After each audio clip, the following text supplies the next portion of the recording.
Olá, começa agora o programa Memórias do Poder Legislativo, um programa produzido e idealizado pela Associação dos Parlamentares do Estado de São Paulo e que hoje recebe o advogado Sampaio Gouvêa.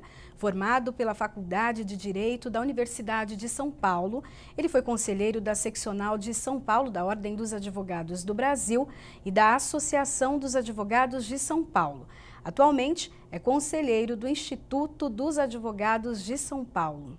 Seja muito bem-vindo aqui no nosso programa Memórias. Muito obrigado, uma satisfação grande poder estar aqui. Bom, eu fiz agora um resuminho das atividades do senhor, porque elas são muito extensas, né? Eu queria que o senhor comentasse um pouquinho das outras coisas, inclusive o senhor é historiador, queria que o senhor falasse pra gente. Eu sou um apaixonado pela história, notadamente pela história do meu país, e em particular pela grandiosa história do Estado de São Paulo. Nestas atividades, eu tenho publicado várias matérias,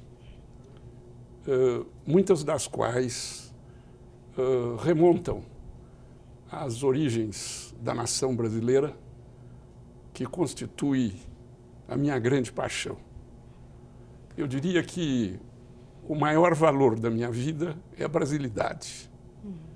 É o culto e a valorização da pátria, porque acredito que a pátria é que pode inspirar na cidadania os melhores sentimentos de doação e solidariedade. É por isso até que o senhor se envolve em tantas instituições, por exemplo, o senhor é conselheiro também na Fiesp, tem outras entidades que o senhor também aconselha. Eu tenho a honra de participar na Fiesp do Conselho de Altos Estudos Estratégicos, onde eu sou integrante na qualidade de conselheiro. E sou convidado também a participar do CONJUR, que é o órgão que reúne os grandes juristas brasileiros em prol da discussão dos grandes temas jurídicos da atualidade. Amante de São Paulo, profundamente fascinado pela história deste estado e desta cidade. Duas coisas compõem o compasso sentimental da minha personalidade.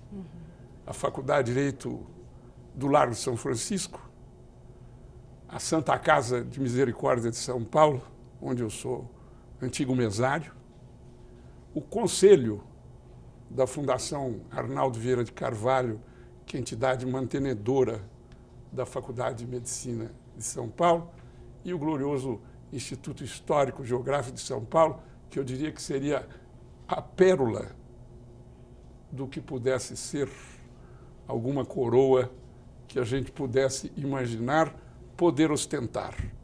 Muito embora eu seja radicalmente republicano. Eu só usei a metáfora para entender quais são os grandes amores.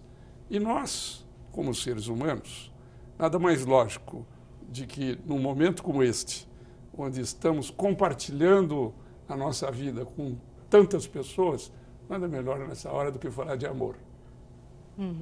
Bom, todos o conhecem, né, como Doutor Sampaio Gouvêa, mas na infância havia ali um apelido. Eu queria que o senhor contasse um pouquinho da infância do senhor, para que chegasse então a ser esse grande jurista. Como foi o comecinho? Que a gentileza sua, o tamanho que atribui, embora o meu esforço seja grande para tentar ser um bom advogado. Eu nasci em São Paulo, mas certamente eu sou o único cidadão de Santa Cruz do Rio Pardo, é uma cidade do interior de São Paulo, nascido em São Paulo. E lá eu passei a minha infância. Eu diria que entre as mangueiras e os laranjais. E foi uma época de extrema felicidade e de muito estudo, porque eu tive uma educação primária muito rigorosa. E certa feita, numa aula de geografia, eu fui me referir ao astrônomo Ptolomeu, e como eu sou uma pessoa que tenho certa dificuldade de dicção, eu, desafiado pelo professor a dizer qual era a lição que eu havia estudado, ao invés de falar Ptolomeu, eu falei Ptoleu. E de Ptoleu ficou Pitô. E aí eu vim para São Paulo, onde eu estudei 4 anos no Colégio Arquidiocesano, 3 anos no Colégio Santo Américo, em seguida, Faculdade de Direito da Universidade de São Paulo, posteriormente, Fundação Getúlio Vargas e, finalmente, a Pontifícia Universidade Católica. Eu não sei por que eu tenho par, ou melhor, como diria o caboclo, né? Eu tenho liga com alguma trindade, seja pois a Santíssima, que haverá de nos iluminar sempre, e principalmente o Brasil. Ok. Bom, o senhor estudou em uma das universidades mais importantes do país. E por muito tempo ali era a pujança política também, não só do Estado, né? Eu queria que o senhor falasse um pouquinho como era a participação do senhor ali, ainda como estudante de Direito, Largo São Francisco, uma faculdade tão importante para mudanças muito significativas no Estado. A Faculdade de Direito do Largo São Francisco é o caldeirão da liberdade política brasileira.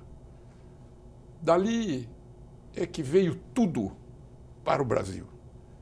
E acredito que o norte fundamental da reconstrução e, digamos mesmo, até da refundação do Brasil, só haverá de vir a partir do momento que estes ideais libertários que inspiraram a abolição da escravatura, por que não dizer, em certo sentido, a independência do Brasil? Porque a faculdade é formada em 1827, mas a independência do Brasil se consolida no período regencial, com a atuação de grandes nomes, professores ou alunos formados pela Faculdade de Direito do Largo São Francisco, que traçam a estrutura da nação. Entre eles, Rui Barbosa,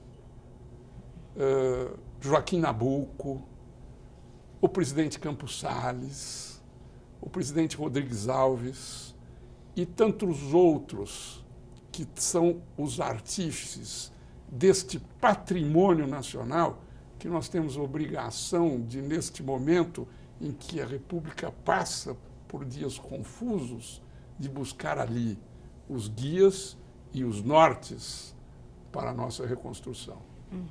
O senhor chegou a participar naquela época de manifestações ou de algum período em que houve uma ruptura, uma mudança muito grande? Sim. Eu participei dos anos de 68, que revolucionaram o mundo. Sim. Revolucionaram os nossos hábitos, revolucionaram os nossos costumes.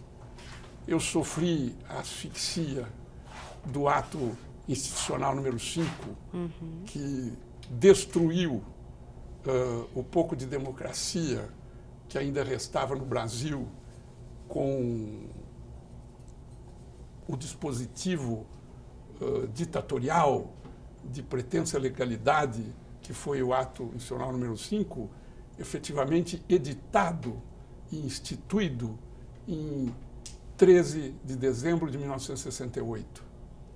Depois nós fomos participando também em protesto com todos os movimentos que vinham de asfixiar os brasileiros, como o Pacote de Abril. E na sequência de tudo isso, nascido e aurido nos parâmetros e nos compassos da liberdade do Largo de São Francisco. Eu, juntamente com 4 inesquecíveis colegas, Roberto Aze, Ricardo Carraro Neto e João Roberto Gílio Pisa Fontes, inspiramos as entidades da Advocacia de São Paulo. Então, sob a presidência federal do grandioso Mário Sérgio Duarte Garcia e sob a presidência estadual do inesquecível Márcio Tomás Bastos, nós, a partir de um grito do maior advogado brasileiro de todos os tempos, eu diria maior porque, numa comparação com Rui Barbosa, Sobral é mais humanista. A partir de um grito de Sobral, que dissera: diretas só não bastam.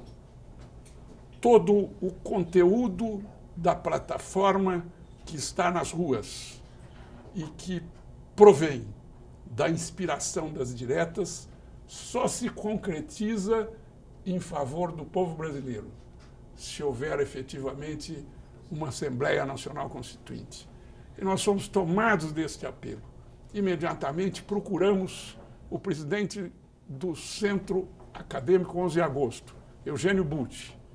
Curiosamente, naquele momento, o vice-presidente era o ex-prefeito Haddad. E naquele momento articulamos com todas as entidades da advocacia sobre o paraninfado de Márcio Tomás Bastos, antes dele de Mário Sérgio Duarte Garcia e de Ives Gandra da Silva Martins. Organizamos um movimento amplamente apoiado por toda a imprensa nacional. E quem verificar no passado este movimento, nos anais de todos os grandes jornais brasileiros, verá que ali pode ter sido uma semente da Constituição grandiosa de 1988, que vem da lavra do incomparável José Afonso da Silva, sob a inspiração de um franciscano, de um antigo aluno da Faculdade de Direito do Largo de São Francisco, que foi nada mais, nada menos que o deputado Ulisses Guimarães, o grande libertador da modernidade brasileira, que instituiu, a partir de uma Assembleia Constituinte, em que se transformou o Congresso Nacional, a Constituição Cidadã, do núcleo de direitos fundamentais, elevando a dignidade humana ao padrão fundamental de todo direito brasileiro. É realmente uma carta incomparável. Estes momentos que se aparecem em face aos nossos destinos, eles não podem deixar de ser considerados como momentos constituintes. Tudo o que se fala no Brasil no momento, toda a série de reformas que se pretendem instituir, elas são de tal ordem importantes e estão de tal maneira imantadas às pretensões do povo brasileiro, que elas só podem se concretizar através de uma Assembleia Nacional Constituinte livre e soberana e independente. E como foi para o senhor participar, então, desse processo? Porque a Constituinte ela foi toda preparada para que direitos fossem assegurados, deveres também fossem expostos. E como foi para o senhor? Eu conversei há pouco tempo com uma jornalista que cobriu esse período, né? E ela falou assim com grande até emoção de como foi o engajamento das pessoas, o engajamento dos políticos, dos advogados. Como foi para o senhor? Me conta. E veja como isso contagia os brasileiros de uma forma especial. Eu estou emocionado, né? E vejo que os seus olhos brilham, a refletir também a emoção que pulsa no seu coração. E eu não tenho dúvida que no momento que esta sensação for densa em toda a sociedade brasileira, as gerações atuais de brasileiros, nós vamos perceber que nós temos um tesouro na mão e que é nosso dever preservar esse tesouro para nossos filhos e netos. Você veja o potencial que tem este país. Há poucos dias eu soube que o Brasil se tornou o maior produtor de petróleo da América Latina, com algo entre 2 milhões e 700 mil barris, quase 3 milhões de barris. E em posição superior a Venezuela e o México, que são os dois grandes fornecedores dos Estados Unidos. Se nós formos ver o nosso potencial agrícola e o nosso potencial mineral, é algo que deve certamente inspirar as nossas responsabilidades no momento de preservar esta nação que nós recebemos de nossos antepassados e que temos o dever de deixar aos nossos filhos, netos e bisnetos. Mas aí é uma questão de risco, é pegar ou largar. Ou assumir agora a consciência da brasilidade e saber que dentro desta consciência patriótica não existe interesses pessoais, só existe o interesse da nação. Se nós nos mantivermos neste caminho e tivermos a convicção de que não existem varianças pessoais, não existe a candidatura de A, B ou C, existe a lei como norte fundamental da coisa pública, que é a república.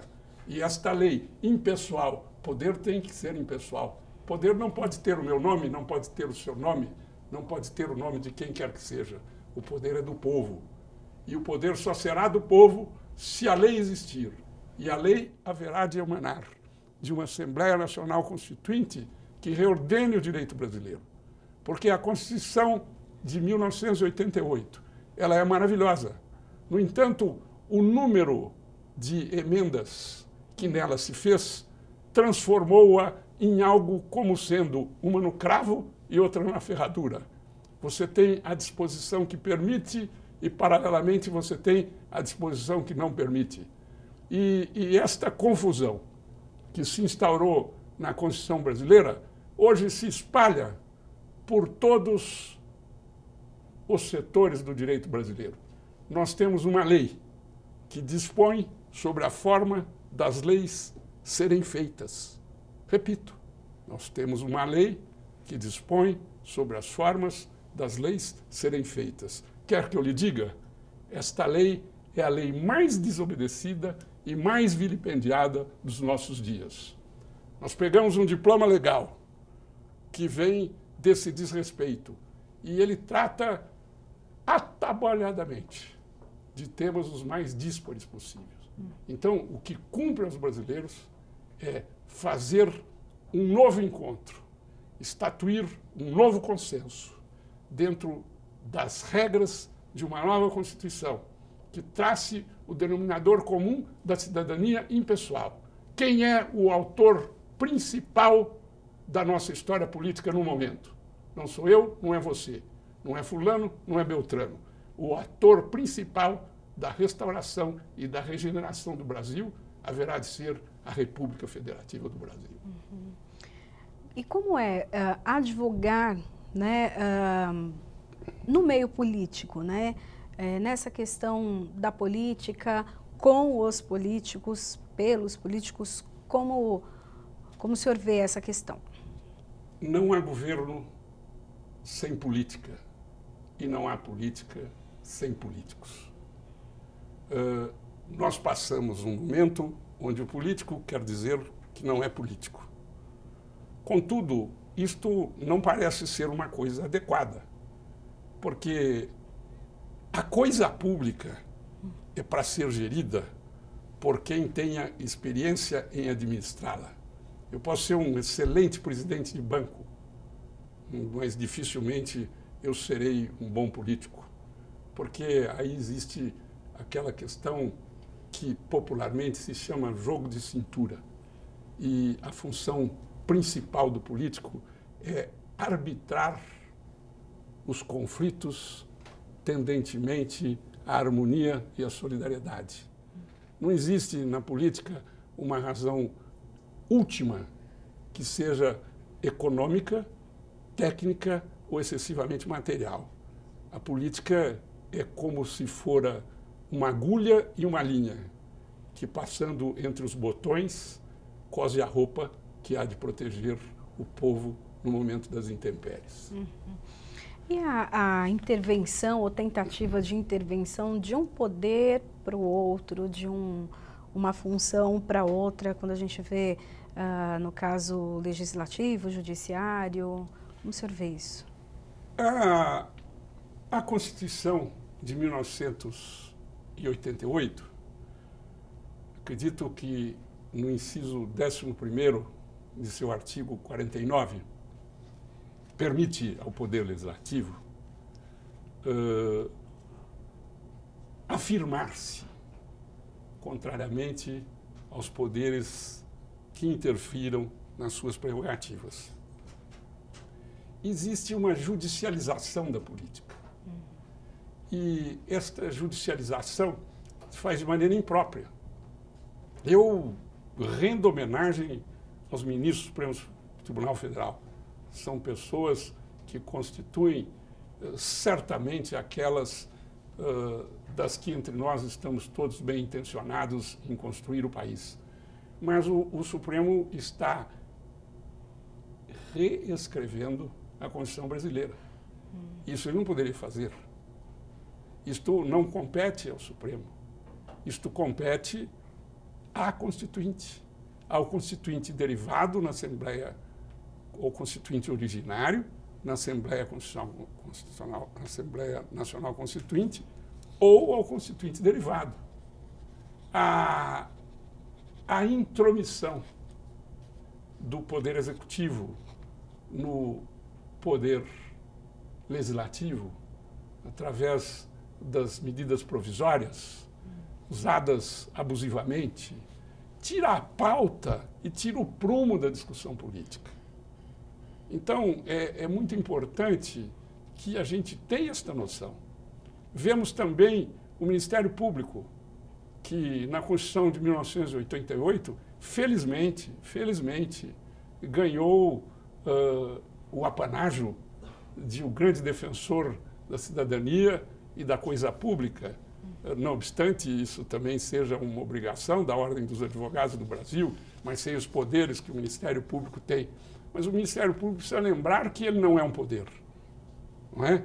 Nós estamos atravessando um momento onde em todos os lugares existem exageros. Eu diria que este é um momento em que os brasileiros, de uma forma geral, têm que parar e pensar criticamente sobre sua atuação e impessoalizar-se ao máximo. Porque não adianta eu sair, enquanto membro do Ministério Público, procurando invectivas de toda ordem contra esta ou aquela postura que eu considero absolutamente ilícita. Existe uma regra, existe uma construção que também o Judiciário haverá de refletir, existe uma construção que é uma construção da civilização. Nós paramos e vemos muito da legislação de exceção que já está sendo aplicada neste país, como nós estamos vendo hoje, com medidas absolutamente draconianas, elas são originárias do processo legal da Sagrada Inquisição, que foi um instrumento do radicalismo religioso contra a liberdade de religião. Então, não pensemos nós que nós estejamos num avanço. Combater a corrupção é muito importante, mas não é responsabilidade de momento, não é responsabilidade circunstancial deste ou daquele setor de pensamento. É uma responsabilidade permanente de todo o Ministério Público, da Justiça brasileira e da cidadania brasileira. Então, quando diz, vai acabar com a Lava Jato, não, eu acho que tem que continuar a Operação Brasil. Não é Operação Lava Jato, é Operação Brasil. Porque você não combate a corrupção na primavera para parar de combatê-la na sessão seguinte. Você não combate no inverno, para dizer que no verão não combaterá. O combate ao mal é uma coisa permanente. E sabemos por quê. Porque a humanidade e o pecado são inseparáveis. Ambos estão presentes na nossa criação.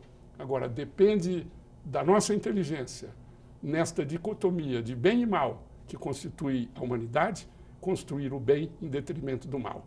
Isto não é de nenhuma operação exclusividade. Isto é exclusividade de toda a cidadania. Por isso que eu acho que não pare a Operação Brasil.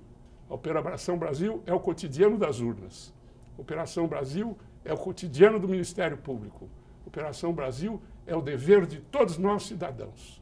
E eu me lembro que eu encimei, eu abri a nossa entrevista, aqui tão bem protegida por este escudo do Estado de São Paulo, onde está escrito, veja bem, hein? Façamos o máximo pelo Brasil. Pró-Brasília, Fiat, exímia. Nós começamos isso aí a partir da inspiração de Mário Sérgio Duarte Garcia, um grande jurista, Emílio Hipólito, um jurista gigantesco, e um homem católico, apostólico, romano, jamais de esquerda, que foi o grande e gratuito defensor do admirável brasileiro, que foi Luiz Carlos Prestes. E Sobral, certa vez, quando lhe foi perguntado, mas, advogado Sobral Pinto, o dever do advogado é absolver? Ele falou, nem sempre. Às vezes é buscar a pena adequada. Isso é importante para se compreender a função do advogado no mundo, principalmente hoje. A finalidade da pena é a recuperação do cidadão. E, ainda que isto não se aperfeiçoe aos olhos nossos, mas a civilização é um olhar que quase se aproxima da eternidade. São valores que nós construímos para a espécie. Tá ótimo. Bom, nós vamos dar um pequeno intervalo no nosso programa e daqui a pouquinho a gente volta com mais Memórias do Poder Legislativo.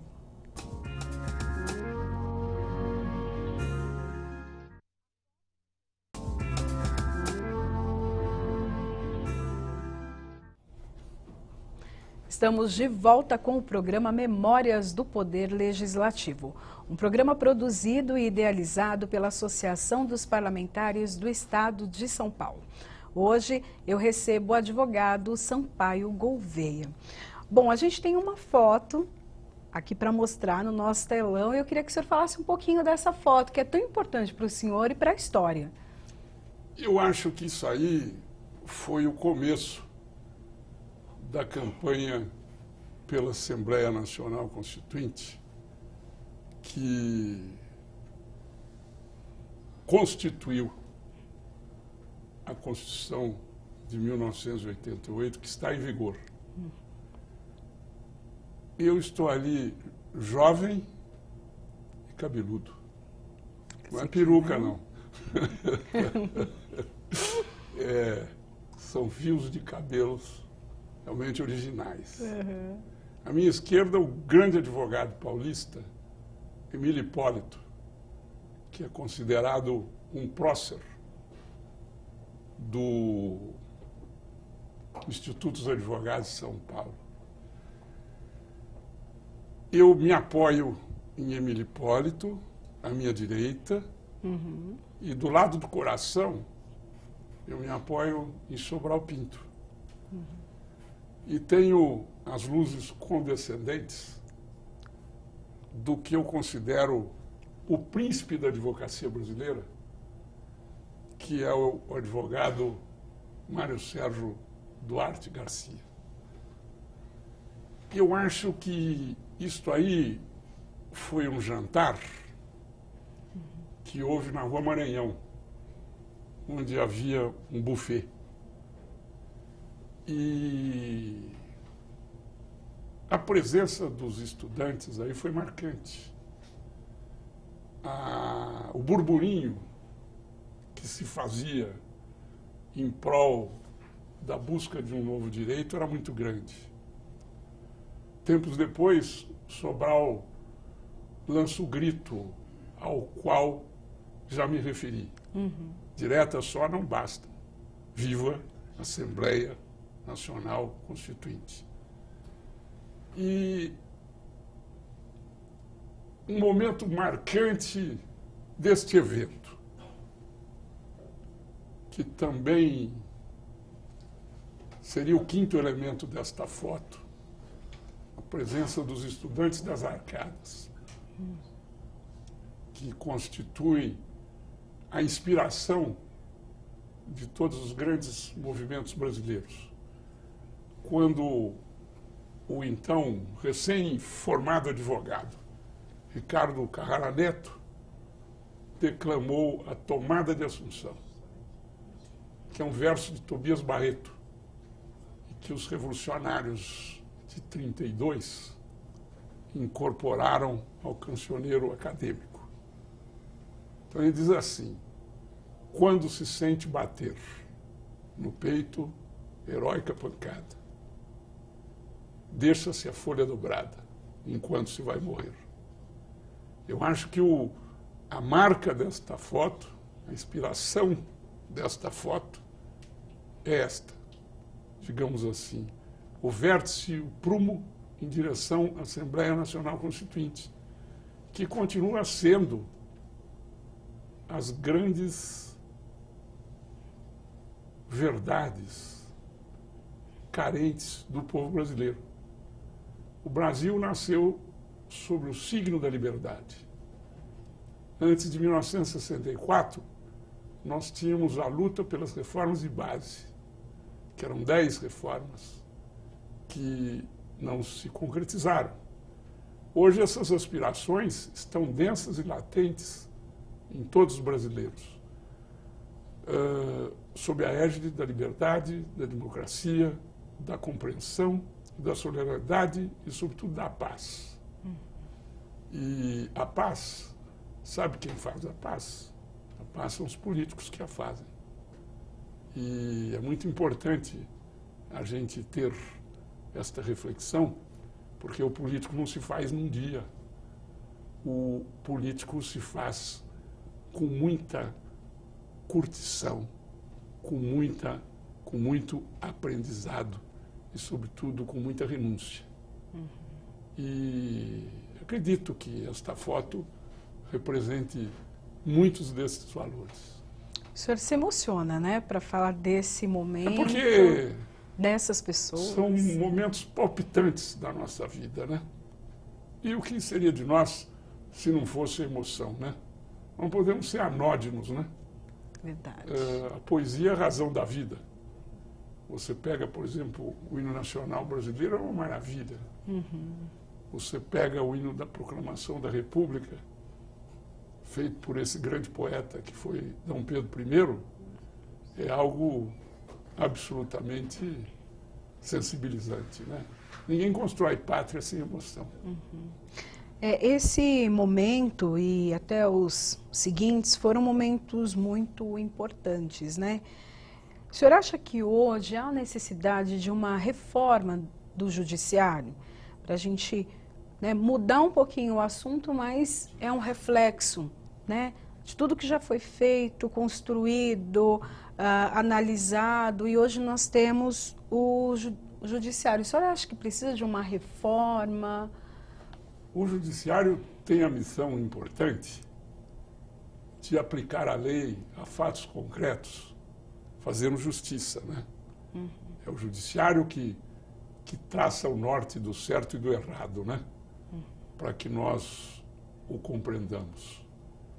Atualmente, o judiciário brasileiro, ele passa por uma grande reforma. E esta reforma, ela condiz com o império dos precedentes. Então, um juiz, por exemplo, lá da minha Santa Cruz do Rio Pardo,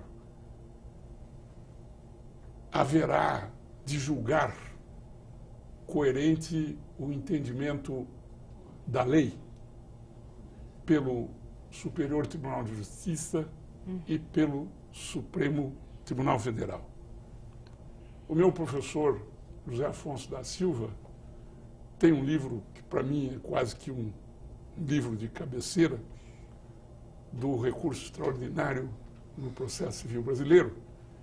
E ele lembra que a jurisprudência dos tribunais não pode ser tão importante quanto a jurisprudência que surgem nos bancos das audiências, nos juízos singulares, porque é o juízo singular que tem contato com o povo, o juiz de uma vara só, o juiz do interior.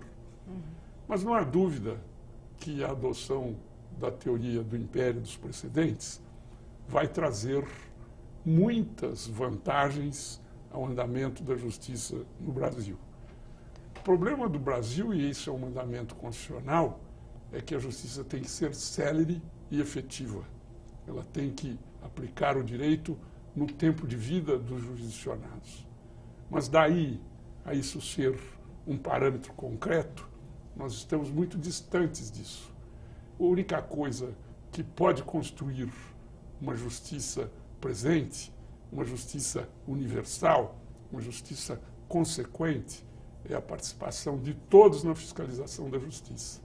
Agora, quando se fala no império dos precedentes, quando se diz que o juiz de Santa Cruz do Rio Pardo, lá na civilização dos meus sonhos, haverá de aplicar o pensamento do Superior Tribunal de Justiça, no momento em que se diz isso, a gente fica numa situação em que pode ter por conclusão que a justiça se aplicará melhor. Então, considerado esses dois aspectos, que a jurisprudência deve surgir da base para os tribunais superiores e não dos tribunais superiores para a base, o que levaria a concluir que o que acontece no direito brasileiro hoje pode não ser o adequado para aquele que diz que a desorientação é de tal ordem que o juiz de pequena comarca tem que se orientar pelo que está acontecendo em Brasília. O que revela isso aí é a absoluta usurpação que se verifica entre os três poderes. Porque quem faz a lei é o legislativo. Na medida em que o precedente cria força de lei, pode estar havendo uma marginalização do poder legislativo, que não é só um poder de fiscalização política. O legislativo é um poder fautor da lei. É o legislativo que faz a lei. A lei existe para ser feita pelo poder legislativo e aplicada por quem? Aplicada pelo poder judiciário. Eu acho que o norte de todas as grandes democracias do mundo, a origem de todas as democracias do mundo está no parlamento. A tomar o melhor exemplo de democracia existente no mundo a ver de Rui Barbosa, que seria a democracia do Reino Unido da Grã-Bretanha, a tomar isto como base, tudo ali vem do parlamento. Tanto que o poder é exercido pelo povo, fundamentalmente por via dos seus representantes. A essência da democracia é a legitimidade da representação. Então, eu acho que, falando numa casa de leis, falando numa casa de deputados, falando numa casa de homens e mulheres, cidadãos que representam o povo, eu não posso deixar de concitá-los todos a ocupar o efetivo espaço que na história compete ao Poder Legislativo. Aí nós temos que, se esse espaço não está ocupado, o Poder Executivo passa a ocupar pela medida provisória. Se esse espaço não está ocupado, o Poder Judiciário passa a ocupar pelos precedentes. E o Supremo Tribunal Federal começa a escrever a lei, não é? O que o Supremo Tribunal entende por direito é o que termina sendo a lei. E o povo, o que disse? Apenas foi objeto de um regramento que, eventualmente, ele pode até ser contrário. Aí tem até a questão do ministro Lewandowski, que algumas pessoas dizem que ele rasgou a Constituição. Queria que o senhor falasse um pouco disso, o papel, então, dos ministros. O ministro Lewandowski é um cavaleiro, né? Rasgar a Constituição é algo que não, a meu ver, não corresponde à imagem dele, né? Mas a força de expressão, né? É claro, uma força de expressão muito própria. Apenas eu que talvez sinta um pouquinho mais a presença do ministro Lewandowski, tenha de dar essa explicação, né? Sim. Até para nós nos entendermos aqui, que é uma tarde tão agradável, um momento tão agradável. E eu acho que o ministro, na questão do impeachment da presidente Dilma, se equivocou, né? Não podia separar o que era inseparável, né? A perda do mandato e o impedimento da continuidade da carreira política, ou da competência e da capacidade da antiga presidente em se candidatar. Agora, o Brasil vive momentos, eu diria que o Brasil está de ponta cabeça, né? Não é verdade? E um país de ponta cabeça que requer se aprumar-se e equilibrar-se de novo, até como amante da história, né? Fica muito difícil analisar o momento sociológico atual. Eu acho que compreender o Brasil atual vai ser uma tarefa dos historiadores daqui a 20, 30, 40 ou 50 anos. Agora é que nós temos de ter a consciência de que o Brasil espera que cada um de nós cumpramos o nosso dever. Ou na linha do que já disse um grande estadista, não pergunte o que o seu país possa fazer por você. Procure saber o que você pode fazer para o seu país. Quando nós vemos o sistema presidencialista, em vários momentos nós tivemos presidentes que estiveram nas manchetes não com boas notícias, né? Não envolvidos em boas notícias. O senhor acha que esse sistema, então, ele não se adequa ao Brasil? A gente tem também o parlamentarismo. O senhor acha que esse outro sistema poderia ser uma opção para nós, principalmente se for a questão, levado em consideração a questão da corrupção? Eu sou, por princípio, parlamentarista, né? O sistema presidencialista no Brasil é uma causa de crises gravíssimas, né? Nós estamos vivendo um momento em que podemos avaliar isto com muito equilíbrio e proficiência, né? Nós tivemos o problema com o presidente Collor, tivemos o problema com a presidente Dilma, estamos vivendo a situação com o presidente Temer.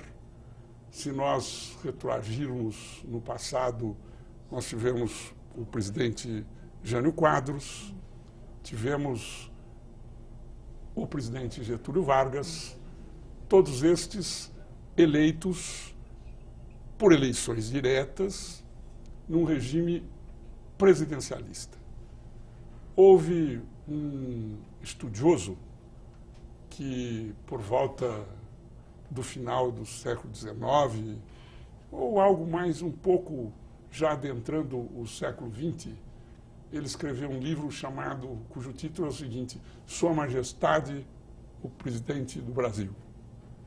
Então, o presidente do Brasil, ele se põe quase que como um imperador. Ele tem poderes grandiosos na mão. Talvez esses poderes tenham sido um pouco mitigados pela Constituição de 1988. Mas esta posição que assume o presidente da República como chefe de Estado e como chefe de governo expõe demais o cidadão que exerce a presidência da República. E ele fica muito frágil embora constituído com extrema fortaleza, no curso do governo ele se põe em fragilidade, porque ele acaba sendo o terminal de todas as dúvidas. E tudo quanto de errado aconteça ou de bom que venha a ocorrer é atribuído a ele. Nós precisamos impessoalizar o poder. Quem é que sabe o nome do presidente da Alemanha? Ninguém. Mas o nome da chanceler Angela Merkel, todos sabem. O presidente da República tem que ser o guardião do Estado. O primeiro-ministro tem que ser o guardião do governo. Todas essas crises, sai fulano, entra ciclano, sai beltrano, entra de novo fulano, tudo isto aí não haveria na forma como está havendo se nós tivéssemos o parlamentarismo. Aliás, se você for ver a história republicana do Brasil, você vai ver que os grandes momentos de desequilíbrio da presidência da República são aqueles momentos em que o parlamento ganha importância. Só que o parlamento ganha importância, mas ele não encontra canais competentes para fazer valer a sua responsabilidade. Isso estabelece um conflito entre o poder executivo e o poder legislativo que deságua naturalmente em crise. O caso do Brasil, e há pouco se lembrou do ministro Lewandowski. O Lewandowski é professor na Faculdade de Direito do Largo de São Francisco, professor titular. Eu tenho a impressão que ele que foi o orientador do Sérgio Abrantes. Sérgio Abrantes foi a pessoa que criou, que analisou a estrutura atual do poder, chamando-a de governo de coalizão. E nós temos um governo de coalizão que perfaz um parlamentarismo impróprio, que é isso que nós estamos vendo. O presidente da República ele não pode agir sem o beneplácito do poder legislativo. Isto porque, certamente, até nós construímos uma Constituição parlamentarista que, no fim, se tornou presidencialista. Mas isto é mais uma das razões, porque, há momentos, reformas só não bastam. Viva a Assembleia Nacional Constituinte. São tantas as harmonizações e adequações que se há de fazer no direito brasileiro, que somente uma Assembleia Nacional Constituinte, um momento de reflexão sobre a reordenação da lei e do nosso futuro, é que pode resolver a nossa crise. A questão do presidencialismo, a gente vê que nos Estados Unidos é diferente, né? O presidente, ele não tem... ele não pode propor leis e não controla a elaboração e a execução do orçamento. Diferente aqui do Brasil, o senhor falou que o fim sempre é no presidente, então uma pessoa, né?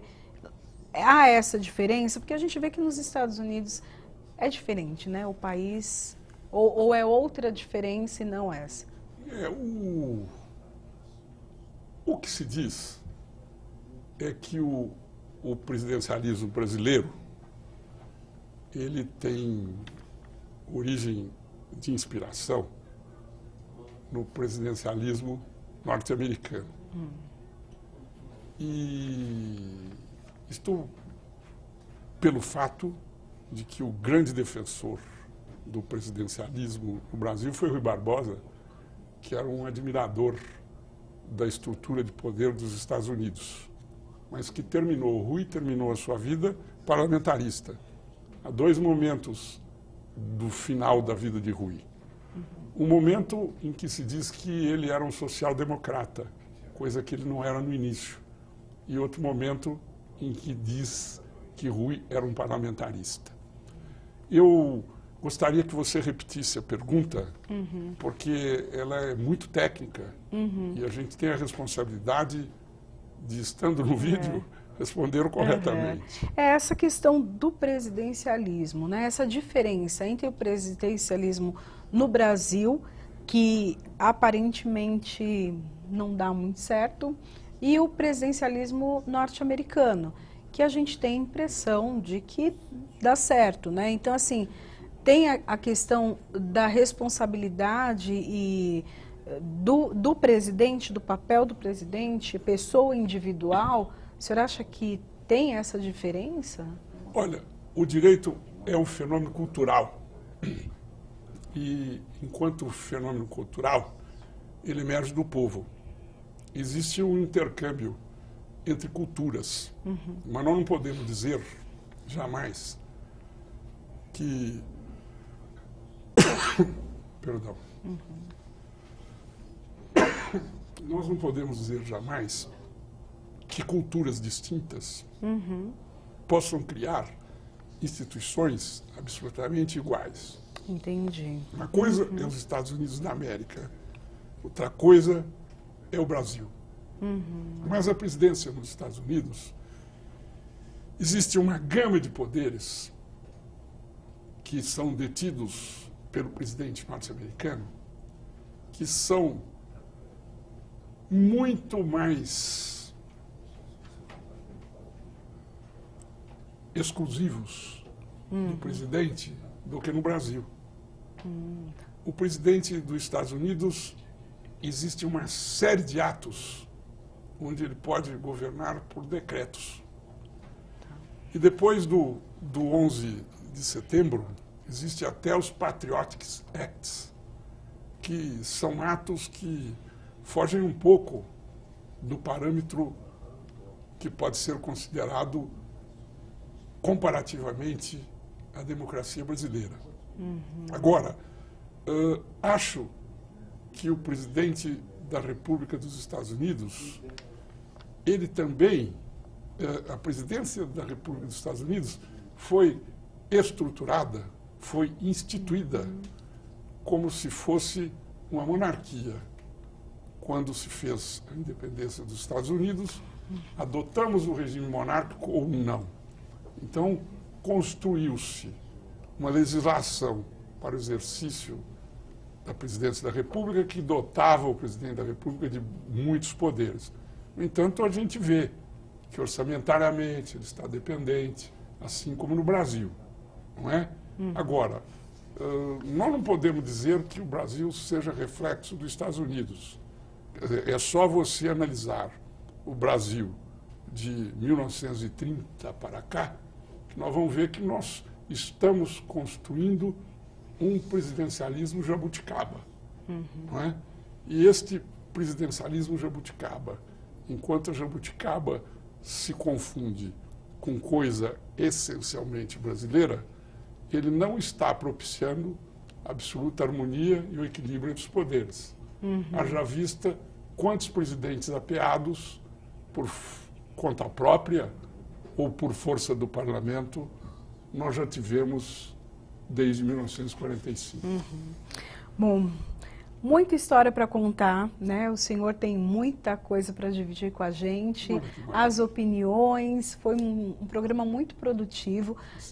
Até faço um convite para a volta do senhor, uma outra oportunidade, mas infelizmente o tempo acabou. Pois né? Eu só queria agradecer os valorosos deputados da Assembleia Legislativa de São Paulo, em particular a Associação de seus parlamentares, na pessoa de Tonka Fonsetti, na pessoa de Tunico Ramos, e dizer que é uma honra estar aqui acobertado pela gloriosa bandeira paulista, que nada mais é do que uma declaração de responsabilidade para com o Brasil.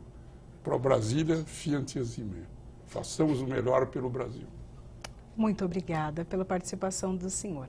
Bom, o nosso programa, então, Memórias do Poder Legislativo, fica por aqui. Até o nosso próximo encontro. Tchau, tchau.